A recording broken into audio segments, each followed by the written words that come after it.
Observatorio 2012 con Ciro Murayama. Tiempo de definiciones.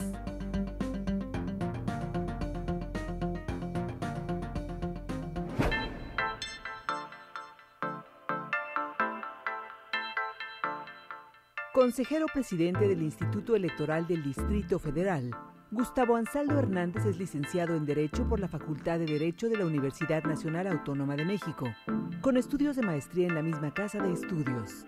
Hombre de carrera electoral, se ha desempeñado como consejero electoral del 13º Distrito Uninominal del Instituto Federal Electoral, secretario técnico del Tribunal Electoral del Distrito Federal y apoderado legal para pleitos y cobranzas del propio órgano jurisdiccional. Hasta antes de su designación, Gustavo Ansaldo Hernández presidió el Comité de Transparencia del Instituto Electoral del Distrito Federal y la Comisión Permanente de Normatividad y Transparencia, además de integrar las de Servicio Profesional Electoral y de Organización y Geografía Electoral. De 2006 a 2010, encabezó la Comisión Permanente de Fiscalización.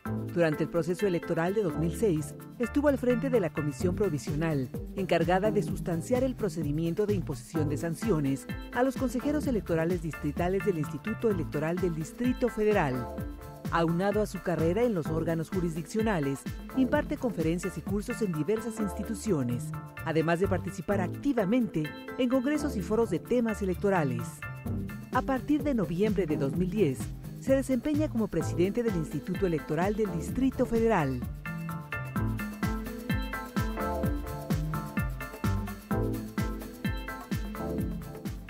Ya estamos en tiempo de definiciones. Vamos a conversar con el consejero presidente del Instituto Electoral del Distrito Federal, el maestro Gustavo Ansaldo. Bienvenido, Gustavo, de nuevo a la universidad. Esta es la institución donde te formaste, así que pues estás una vez más en tu casa. Muchísimas gracias, Ciro, por esta oportunidad y dar un efusivo saludo a todo tu teleauditorio. Gustavo, centralistas como somos de tradición, creemos que todo empezó aquí en el DF, pero en materia de disputa político-electoral nosotros llegamos más tarde que el resto del país, en buena medida por disposiciones legales que nos llevaron a cumplir la mayoría de edad en materia política como entidad hace relativamente poco. Apenas fue con la reforma electoral de 1996, cuando la Asamblea de Representantes se volvió Asamblea Legislativa, cuando empezamos a votar por el jefe de gobierno, por los jefes delegacionales, y un poco más tarde se creó el Instituto Electoral del Distrito Federal, que ahora presides. ¿Qué está en juego en la elección de 2012 en el DF? En el Distrito Federal vamos a elegir por cuarta ocasión jefe de gobierno del Distrito Federal y por primera vez vamos a tener la modalidad de que los ciudadanos originarios del Distrito Federal que residen en el extranjero van a tener la oportunidad de votar por este cargo. Se eligen 16 jefaturas delegacionales y se renueva la Asamblea Legislativa. 40 diputados son por el principio de mayoría relativa, se elige uno por cada uno de los distritos y 26 por el principio de representación proporcional para hacer un total de 66. O sea que vamos a tener 40 candidaturas, bueno, 40 puestos de elección en distritos para diputados de mayoría relativa, más 16 en delegaciones, más el jefe de gobierno, ya tenemos 47, más la representación proporcional, es decir, vamos a tener una vida política intensa en los meses por venir. ¿De cuántos electores estamos hablando? Estamos hablando que nuestro padrón electoral, de acuerdo al último corte que nos proporciona el IFE, se integra por 7.600.000 ciudadanos y ciudadanas, pero en el listado nominal actualmente solo tenemos reflejados 7.080.000, 7.100.000 aproximadamente, que son quienes sí recogieron su credencial para votar con fotografía. Entonces estamos hablando que ahorita el último corte son 7.100.000 personas aproximadamente las que podrán ejercer su voto. Desde luego requiere que se haga la actualización y en su momento tendremos la cifra definitiva. Los tiempos, ¿cómo correrá el proceso electoral? La fecha es concurrente con la elección federal, el DF es una de las 15 entidades en donde habrá elecciones el 1 de julio, además de la elección presidencial, pero no todas las fechas son idénticas. Aquí, lo podemos ver quienes vivimos en esta ciudad, hay efervescencia política, hemos visto ya carteles, en fin, que ya conversaremos de ello, pero ¿cómo estamos? ¿Cuándo inicia formalmente el registro de candidatos? ¿Cuándo corren las precampañas, las campañas? ¿Cuál es la ruta de la elección en el DF? Los partidos políticos tienen periodos para llevar a cabo sus procesos de selección internos, no pueden ir más allá del 18 de marzo. Y después nosotros vamos a tener una fase de registro ya de candidaturas que empezará en el mes de abril. Desde luego son variables dependiendo de si se trata de la candidatura a jefe de gobierno, si son diputados o delegados, se van variando en los tiempos, pero una vez que nosotros otorguemos los registros, se van a iniciar las campañas para jefe de gobierno, se tienen 60 días y tienen que concluir 3 días antes de la jornada electoral. La jornada electoral, como bien decías, va a ser concurrente tanto con la federal como con 15 entidades y por disposición constitucional tendrá que ser el primer domingo de julio. En este año va a ser el día 1. Ni siquiera tendremos días de julio como sucedía en procesos anteriores, terminando junio inmediatamente al día siguiente es la jornada electoral, entonces tendrán que concluir el 27, por eso estamos estimando que las campañas formalmente para el caso de jefe de gobierno iniciarán a finales del mes de abril y las de diputados y de jefes delegacionales que solo implican 45 días estarán arrancando a mediados del mes de mayo. Para situarnos entonces, en este momento estamos en los plazos para que los partidos de acuerdo a sus distintas disposiciones estatutarias internas, seleccionen a sus candidatos a la jefatura de gobierno. Efectivamente, y sí dejar claro que estos son procedimientos internos de los partidos que llevan a cabo conforme a sus disposiciones estatutarias, a sus reglamentos y a sus propios órganos. En este tipo de procedimientos la intervención de la autoridad electoral propiamente tal es muy limitada, inclusive cuando se hizo la reforma constitucional del año 2007 hubo algo que algunos teóricos dieron por llamar la contrarreforma, ante un avance que había tenido los criterios interpretativos de los órganos jurisdiccionales para tener cada vez mayor intervención en la vida interna de los partidos políticos, se incluyó desde el texto constitucional una disposición que prohíbe que las autoridades electorales intervengan en los asuntos de los partidos políticos, salvo en los casos expresamente señalados por la norma. Entonces actualmente están los procesos de selección, cada partido lo hará conforme a sus propias reglas, ya cumplieron con la parte de darnos el aviso correspondiente, pero desde luego está sujeto a sus mecanismos de control que ellos tienen al interior del partido y, de ser el caso, a las autoridades jurisdiccionales. ¿Qué pasa con las precampañas en el DF? Las precampañas son variables dependiendo del método de selección que hayan empleado. Por decir, nosotros tenemos el aviso de todos los partidos y ya nos han dicho las fechas. No son coincidentes porque obviamente unos iniciaron antes, otros ya iniciaron sus procesos, entonces tienen un periodo para hacer la fase de precampaña, pero desde luego, de acuerdo a lo propio que ellos dispusieron en las convocatorias respectivas, pues se tienen que ajustar a esos tiempos. Pues lo que estamos viendo en la ciudad, ¿se considera precampañas estos procesos de selección de candidatos a partir de encuestas, de publicidad muy evidente en las vías públicas?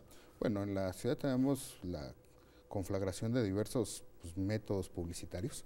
Algunos son informes de actividades que están realizando algunos servidores públicos, otras son propaganda que se está empleando para el proceso federal, porque también tenemos esa coincidencia, en el espacio geográfico también coincide el proceso federal, y mucha de la propaganda que a veces vemos colocada en la ciudad, pues tiene la leyenda, esto forma parte de un proceso para diputado federal, para senador, etcétera, y desde luego también está el proceso de selección interna de los partidos políticos.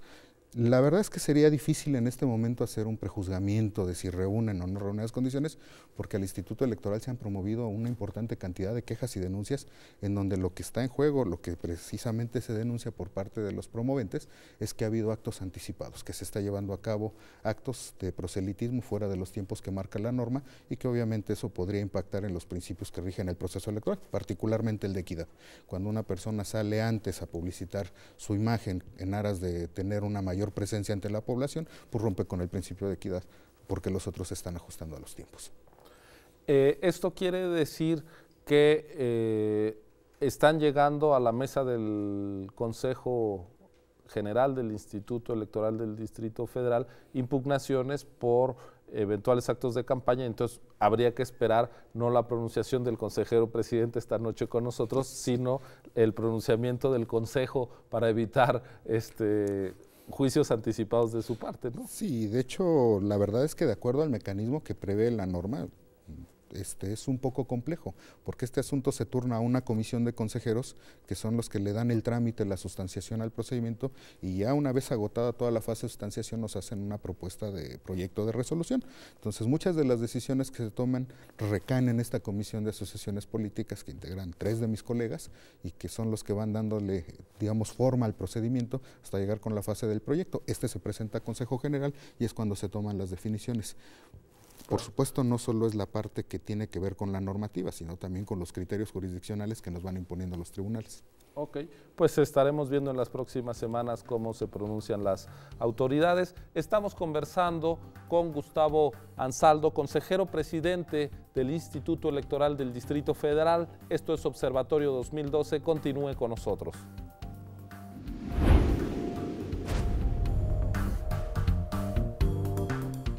Estamos de vuelta en Tiempo de Definiciones, la sección de Observatorio 2012, donde nos estamos dedicando a conversar, a analizar acerca de los desafíos de las autoridades electorales de cara al proceso político que vive México.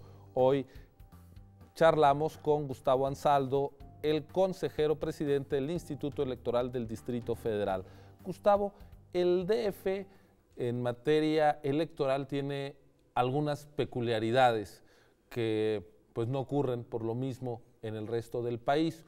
Una de estas peculiaridades nos la adelantabas hace un rato, es que por primera vez los oriundos del DF o los ciudadanos que están dados de alta en la lista nominal del Distrito Federal van a poder votar desde el extranjero y lo podrán hacer además por internet. ¿Por qué no nos explicas este proceso, esta operación técnica organizativa que finalmente es una operación para que valgan los derechos políticos? Bueno, partamos de que fue una modificación normativa, todo tiene su origen en la ley, en donde el legislador ordinario, el local, decidió la asamblea incluir en la asamblea para los diputados del Distrito Federal, decidieron incluir esta posibilidad de que los mexicanos, los ciudadanos del DF que residen en el extranjero puedan votar para jefe de gobierno. Es un esquema que algunos estados lo tienen, pero a diferencia de otras entidades, a nosotros se nos dio el la caso de Michoacán, por ejemplo, ¿no? Que tiene una población migrante importante y ya hay voto en el extranjero, aunque entiendo es por correo, ¿no? A nosotros, a diferencia del IFE y de lo que sucede en Michoacán, los diputados locales no nos pusieron una camisa de fuerza, por decirlo claro. Nos dejaron una libertad para diseñar los mecanismos que permitieran potenciar el ejercicio de este derecho para que hubiera una mayor participación. Quisiera yo recordar que en el año 2006 se puso en práctica el ejercicio del voto desde el exterior para la elección de presidente de la República y las expectativas que se generaron fueron muy altas y el número de votantes al final del día no correspondió con esas expectativas que se habían generado e incluso el proyecto en sí fue motivo de muchas críticas. Visto de diferentes ángulos, hay quienes creen que fueron justificadas, hay quienes creen que no lo fueron, por la realidad es que el voto al final del día salió caro a comparación del voto presencial que se tiene, ¿no? Para hacer un resumen, recordemos que se llegó a estimar una votación potencial de varios millones de mexicanos que estaban residiendo en el extranjero y sin embargo no se recibieron más de 40,000 votos. Terminaron votando 34,000 personas aproximadamente, de los cuales ciudadanos oriundos del Distrito Federal fueron 5,000. Entonces, a partir de ahí, digamos, nosotros nos fijamos como una primera meta, el por lo menos alcanzar esa cifra que se había tenido en el año 2006, que del Distrito Federal tuviéramos una participación aproximada a los 5,000 y de ahí, pues obviamente, elevar la tasa de participación. ¿Solo para jefe de gobierno? Solo para jefe de gobierno, no se puede votar por delegados ni por asambleístas. Y al día de hoy yo quiero decir con mucho agrado que de acuerdo a los registros que tenemos un convenio con el IFE en donde llevamos a cabo los registros, hemos recibido más de 8,000 solicitudes, que ya superó la cifra del año 2006, y validadas ya tenemos 4,600, o sea que estamos en vías de sí tener por lo menos una base de datos arriba de los 5,000 que votaron en el año 2006. Se trata de mexicanos que tienen en su poder la credencial de elector vigente, no con terminación 03, que la recogieron oportunamente y que se están inscribiendo ante el IFE. Ante el IFE obviamente tenemos un mecanismo de convenio para que nos pase la información, también estamos participando con el apoyo y hacemos una revisión de que efectivamente estén en el listado nominal, solamente hacer una aclaración. Para el caso de quienes vayan a votar desde el exterior, no se excluyó la posibilidad de que utilicen la credencial 03, pero desde luego está de acuerdo al convenio que se tiene con el Instituto Federal Electoral. Muy bien. Entonces, incluso aunque sea una credencial de las más antiguas que se emitieron ya con este nuevo padrón y con este nuevo formato de credencial para votar con fotografía, podrán ejercer su derecho desde el extranjero. Y la idea de no es restrictivo Estados Unidos, ¿no? No, de hecho las solicitudes que tenemos son de países que inclusive no teníamos esa expectativa. Tenemos solicitudes de Israel, de Corea del Sur, de China. Tenemos muchas solicitudes de ciudadanos que radican desde el exterior. Le hemos dado cobertura a través de redes sociales, a través del internet, para promocionar esta posibilidad que tienen los ciudadanos del DF. Y la idea de haber optado por el internet es tomando la experiencia de algunos otros países que recaban la votación por internet. Hay empresas que se dedican a dar una asesoría y que, como sucede en las operaciones bancarias con las llaves y contrallaves de manera informática, se puede garantizar que la información que remitan solo sea abierta por quien tiene la contrallave y tener aquí la seguridad de que el elector fue el que votó. Se facilita el ejercicio del voto, pero también en costos creo yo que podríamos decir que sale más barato que si utilizáramos la vía postal. La vía postal tiene sus costos, inclusive uno de los problemas que se generaron en el año 2006 fue que el elector tenía que hacer el pago de algunos derechos para poder ejercer su voto, cosa que no todos estaban dispuestos. En esta ocasión entiendo el IFE absorberá todos los gastos para evitar esa situación, pero también tiene la problemática de que luego el envío postal no garantiza que llegue en tiempo y forma el sobre que contiene la votación. Posterior a que se había cerrado la jornada electoral todavía se seguían recibiendo sobres. La vía de internet nos da también esa inmediatez para tener los votos de manera inmediata en cuanto sean emitidos. Suena interesante el ejercicio por el precedente que puede marcar en cuanto a la confiabilidad del voto, más que en cuanto al volumen de votos que podrían estar llegando. ¿Cuáles son los candados de seguridad? ¿Por qué no nos cuenta, Gustavo, digamos de una manera sencilla, cómo es que una persona va a poder votar por internet desde el extranjero? ¿Cómo aseguramos, perdóname ponerme por un segundo en el lado de la desconfianza, cómo garantizas que no lo está haciendo alguien desde su casa, que no hay... Explícanos, bueno, sé que lo tienen previsto, pero... Sí. Es natural porque nuestros procesos electorales están marcados por la desconfianza, esa es una realidad, y de ahí que inclusive en la votación presencial se exijan cantidad de candados en las boletas, en la documentación electoral, y pues la votación electrónica no podía estar exenta de todas estas exigencias. Nosotros estamos buscando el apoyo de instituciones académicas, de una empresa que se dedica a este tipo de votación. Lo que estamos haciendo es la configuración de una clave que se le va a dar al elector. Precisamente el proceso de validación de las solicitudes que se nos presentan, pues pasa por hacer la revisión de que estén inscritos en el listado nominal con alguna información para, digamos, verificar que están desde el exterior. Y una vez que nosotros ya tengamos ese padrón, se va a generar una clave que se les va a entregar, se les va a hacer llegar a estas personas para que la tengan. Vía email. Vía email, digamos, conforme lo hayan solicitado. No todos están optando por la opción por la alternativa de internet. Hay quien quiere hacer la votación vía postal. Tenemos aproximadamente el 50-50% de solicitudes que dicen yo quiero votar por internet, hay quien dice yo votaré por mi sobre, por la vía postal. A ellos se les enviará el sobre conforme lo hace el IFE. A quienes vayan por la vía del internet se les entregará su clave, y aquí en el Instituto Electoral estableceremos los mecanismos, inclusive con apoyo de notarios, para certificar que, digamos, donde se van a recibir los votos están en cero, y vamos a crear una clave, una llave electrónica, ¿no? Una firma electrónica que se va a dividir en varias partes. Estamos pensando en 5 de momento, a lo mejor pueden ser 7, somos 7 integrantes del Consejo General, para que una vez que se envíe la información, aquí solo pueda ser abierta cuando se tenga la combinación de las 7 llaves y se garantice que así como fue enviada, nosotros la vamos a recibir. La empresa que nos está apoyando dice que tiene un mecanismo que le permite además detectar que efectivamente el voto se ha enviado desde el exterior, o sea que no una persona se haya registrado y termine votando dentro de la circunscripción del Distrito Federal. Si se presentara ese caso, pues obviamente no se tendría en cuenta el voto. Bueno, este es, digamos, un experimento, por decirlo así. Los votos van a valer, pero el grueso está en el voto presencial, en la gente que reside en la Ciudad de México. ¿Cuál es el esfuerzo organizativo que está haciendo el Instituto Electoral del DF para garantizar que el próximo domingo de julio todos vamos a encontrar una casilla debidamente instalada donde votar por nuestros representantes a la Asamblea Legislativa, por el delegado de donde residamos y por supuesto por el jefe de gobierno? Pues es una numeralia muy amplia. Tenemos el segundo padrón listado nominal más grande de la República. El primero lo tiene el Estado de México, después somos nosotros. Entonces, a partir de un listado tan amplio, pues obviamente las necesidades son mayores.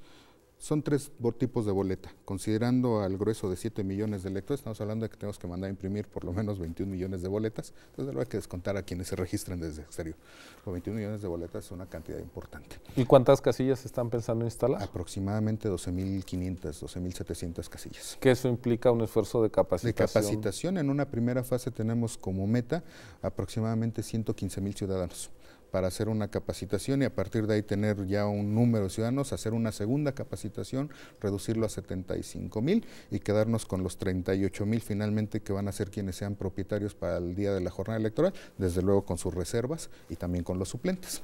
¿Ya hicieron el sorteo para ver qué letra? Estamos previendo todavía la fecha, el IFE ya se nos adelantó, salió el mes de diciembre, bueno. Nosotros estamos pensando hacerlo en los primeros días de febrero.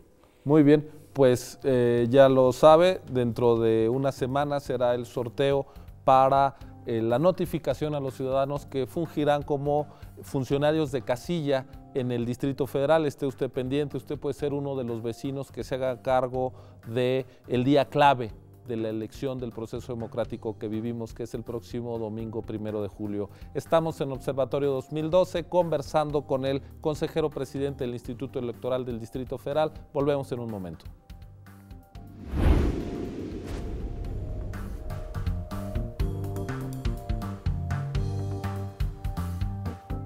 Estamos de vuelta en Tiempo de Definiciones conversando con Gustavo Ansaldo, el consejero presidente del Instituto Electoral del Distrito Federal. Gustavo, hablábamos de algunas particularidades de la ley electoral del DF. Hay una que señala, a diferencia de lo que pasa en la elección federal, que la violación a los topes de campaña es causal de nulidad de una elección. En el pasado esta materia ha sido muy controvertida, hemos tenido los casos de la Miguel Hidalgo, por ejemplo, en la elección de jefe delegacional en la última votación, que fue la de 2009, por participación de uno de los candidatos en una transmisión televisiva en una semifinal de fútbol. ¿Cómo está el tema de la equidad en la contienda en el Distrito Federal? Bueno, empezar por una presión, no solo era el caso de la presencia en el partido de fútbol, eran otros elementos que estaban en el expediente, finalmente se revocó la determinación del instituto. En el caso de la equidad en la contienda del Distrito Federal, pues yo creo que ahí hay que apostarle a la seriedad también de los actores políticos. Los actores políticos, sobre todo quienes tienen aspiración a un cargo de tanta importancia como es gobernar una ciudad, pues lo que al menos podemos esperar los ciudadanos del Distrito Federal es un comportamiento ajustado a los procedimientos. Pero también es que estas hipótesis de normativas que están ahí previstas en la ley, también generan muchas expectativas y entonces pareciera que si no gano en las urnas, entonces a lo mejor puedo recurrir por otras vías a demandar un procedimiento administrativo y lo que hemos visto cada vez más en los procesos electorales, quienes trabajamos en esta materia solemos tener ya frases muy elaboradas de decir ningún proceso se parece, ningún proceso es similar a otro, pero lo que hemos visto una constante que ha tenido mayor impacto en los últimos años es que los procesos electorales se están judicializando, que ya los resultados a veces los que salen de la urna ya no son necesariamente los que se traducen en cargos de gobierno, sino que tienen que pasar por una decisión de carácter jurisdiccional.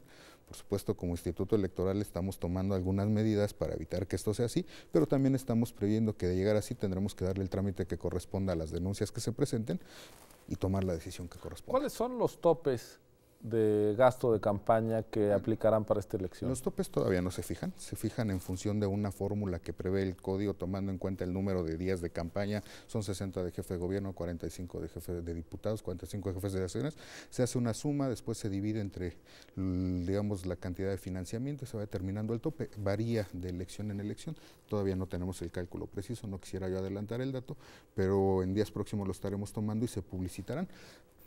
La verdad es que también la fórmula me parece ya está desfasada de la realidad.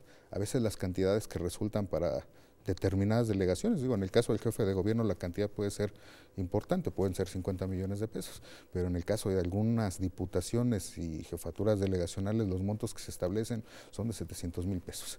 Y entonces es donde todavía se dificulta más el revisar el cumplimiento efectivo de que se hayan reajustado estos topes de gastos de campaña. Nosotros tenemos un mecanismo en donde integramos un padrón de proveedores. Tenemos un catálogo de todas las gentes, bueno, que se inscriben para prestar servicios, ya sea de publicidad, de que hacen playeras, tazas, etcétera, etcétera. Para ver en cuántos costos están incurriendo los actores políticos. Para poder hacer un intercambio de información. Y la verdad es que el experimento en el año 2009 tuvo sus lado positivo, pero también tuvo el negativo, porque no recibimos respuesta de algunos proveedores. Bueno, va a ser muy importante la conducta, como decías, de los actores políticos, pero también de la autoridad electoral, en este caso inhibiendo, sancionando si se llegaran a presentar rebase a los topes, porque en efecto la norma puede estar desfasada, pero si la norma dice que son 700,000 pesos, serán los 700,000 pesos y no más lo que puedan. Desde luego también la colaboración, pues, de la ciudadanía y de quienes prestan estos servicios, porque decía yo hace un momento, a veces uno hace los requerimientos de información para ver si contrataron algún servicio, si tuvieron alguna erogación los candidatos, y la información no fluye como quisiéramos para tener todos los elementos y poder tomar una determinación.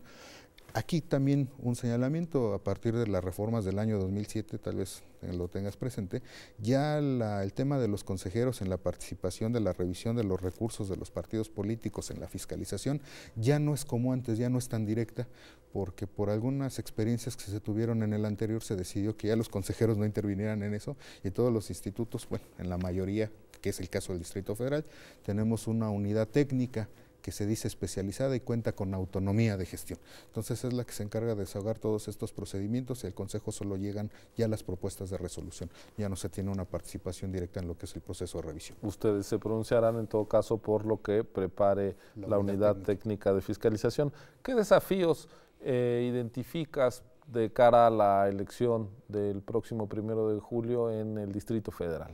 El proceso en sí es un desafío, pero bueno, yo que tengo la formación de abogado y que además nuestra materia es de aplicación de normas, tenemos un reto muy importante a partir de la reforma constitucional del año pasado. A mediados de año hubo una reforma constitucional en donde se cambia el artículo primero, hay una resolución de la Suprema Corte que establece lo del control de la convencionalidad e impone algunas cargas a todas las autoridades para hacer una valoración de las normas que involucran derechos humanos, derechos fundamentales, y ha sido un criterio que ha venido empujando la Sala Superior del Tribunal Electoral del Poder Judicial de la Federación, que a última instancia pues es la que nos traduce en el trabajo de ustedes en términos comprensibles para los no abogados. En el tema del Internet que decíamos ahorita. Había una duda de si era válido aplicarlo el Internet, porque si bien es cierto la norma no lo prohibía, pero tampoco había una disposición expresa que se dijera sí puedes recabar el voto por Internet. Cuando se llevó el asunto a la Sala Superior y se valoró a partir así, digamos, de potenciar el derecho del votante, el derecho fundamental de toda persona para elegir a sus gobernantes, se dijo pues es válido aplicarlo, ¿no? Y gran parte fue, o sea, entre un tema de duda, pronunciarse a favor de potenciar el ejercicio de este derecho. Entonces, todas las valoraciones que hagamos tendrán que ser a partir de este nuevo control de convencionalidad. En el DF hay distintas formas de participación política de la ciudadanía que van más allá de la cita con las urnas cada 3 años. Hay, digamos, mecanismos de la llamada democracia directa, hay consultas ciudadanas, hay previsto la realización de este tipo de ejercicios a lo largo del año en curso? Sí, decir que esta asamblea, los diputados que están actualmente le han dado un impulso muy importante a la participación ciudadana a través de mecanismos de democracia directa. Tenemos desde el 2010 la integración de comités ciudadanos y consejos de los pueblos en las colonias y pueblos originarios del Distrito Federal, y hemos tenido consultas para el ejercicio del presupuesto participativo. Esto nos ha tocado en parte ser colaboradores, o sea, desde luego nosotros participamos con el apoyo logístico, tanto con la Asamblea como con el Gobierno, para poner las urnas y se puedan emitir las opiniones, y está previsto que este año tenga ejercicio una nueva consulta ciudadana para lo del presupuesto participativo del año siguiente, y para el año 2013 se estará renovando estos órganos de representación vecinal. Los debates entre los candidatos a jefe de gobierno. ¿Está previsto que el Instituto Electoral organice, convoque a estos ejercicios? Yo lo entiendo que incluso es una obligación.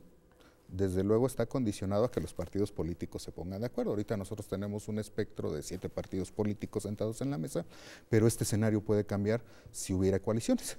Si hay coaliciones, pues seguramente el espectro se reducirá, y si ellos se ponen de acuerdo para la realización del debate, nosotros como Instituto Electoral tenemos obligación, según lo entiendo yo, de darles todas las facilidades y apoyos para organizar este tipo de encuentros y pues hacer el análisis correspondiente para darle toda la proyección que requieran, ¿no? En el caso de la legislación federal ya se contemplan 2 debates entre candidatos, en los cuales el IFE coadyuvará. En el caso de la ley electoral no hay, del DF no hay, entiendo, un número de debates mínimo que deba celebrarse, depende de la capacidad de ponerse de acuerdo. Habla de debates en plural, y desde luego yo creo que además de la organización, la parte más importante va a ser cómo le vamos a dar difusión para que tenga una mayor proyección.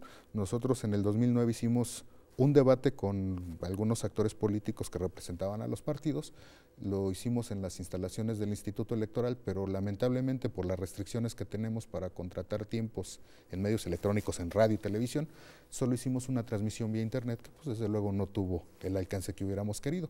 Para evitar esa situación actualmente estamos haciendo un análisis de cómo poder hacer para poder subir una señal y que sea transmitido este debate, o el debate se llegara a realizar. Ahora, si algún medio de comunicación, televisión, radio, que se emita en el DF quiere cubrir el debate, se puede. Hay que cubrir lo, las que formas. lo que está prohibido es que se pague a los medios por difundir. Desde luego será un tema de análisis, porque hay algunos criterios que han venido esbozando los órganos jurisdiccionales que dicen que no necesariamente tiene que ser a cambio de un pago, que puede ser inclusive una donación, y que si hubiera una donación a lo mejor se violaría esta prohibición. Para cuidar todos esos aspectos legales y que este ejercicio de debate, que tiene una finalidad lícita, digamos, no se convierta en algo malo, vamos a cuidar todos esos detalles, pero vamos a buscar que se le dé una difusión. Esperemos que el barroco electoral a su máxima expresión en la normatividad y en los criterios jurisdiccionales no nos vuelvan la elección un asunto distante de la ciudadanía. Gustavo, muchas gracias por haber acudido a Observatorio 2012. Aquí nosotros sí invitaremos, y sin ninguna donación, porque este es un espacio, es una televisión pública, a los actores políticos del DF. Les invitaremos a lo largo del proceso electoral a acompañarnos, a discutir con los actores políticos que se presentarán a la jefatura de gobierno y también a los distintos cargos de representación en la elección federal. Muchas gracias por haber estado en Observatorio 2012. Como siempre, ha sido un gusto que nos reciban. Muy buenas noches y hasta la próxima.